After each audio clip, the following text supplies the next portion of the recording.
محمد رسول الله عليه السلام وخلين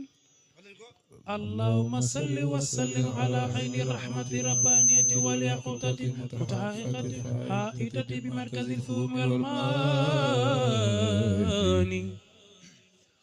والنور الأكوان متكونة العالمين صاحب الحق رباني البرق الصعب مزين الأرباح ماليات لكل متعارض من البحور والأواني والنور كلامع الذي ملكت به كونك الحائط بأمكنة المكان اللهم صل وسلم على عين رحمة على عين حق التي تتجلى منها عروش الحقائق عين المعارف الأكواب صراطك من الأصحاب اللهم صل وسلم على طلحة الحق بالحق كنز الأعظم إفادتك منك إليك إحاطة النور المتلسم صلى الله عليه وعلى آله صلاة تعرفنا بها moo tax Baye Mbaye doon daanu jël ni Seydi Laaji Malick su ëllëgee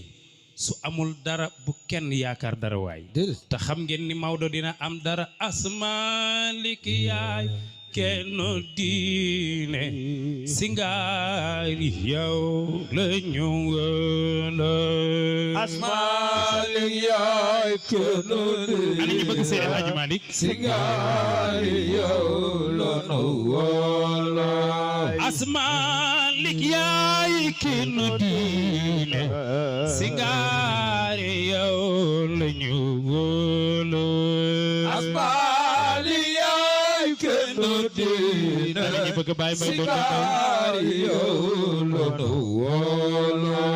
asboo gisee ku di waayam gis ay meloom dinga ko doy la asmalik yaay kenn diine maa ci dolli la singaari yow la ñëwala asboo gisee ku di waayam gis ni muy solo dinga ko naw la asmalik yaay kenn diine singaari yow la ñëwala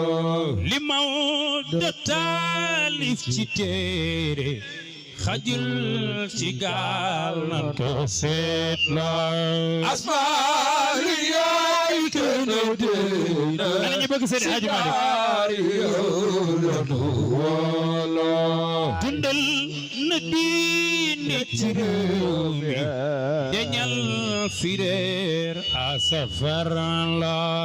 asmalik yaay kenn diine ana ñu werd salaatul fatiha singaari yow la ñëwala salaatul fatiha mbaaxam la Maodo xool bëtu seet loo asmalik yaay kenn diine ana ñu bëgg Maodo singaari yow la ñëwala mu xëy ci boole njabootam sunna si Rasul dëgër loo asmalik yaay kenn diine ana ñu bëgg Maodo singaari yow la ñëwala mu xam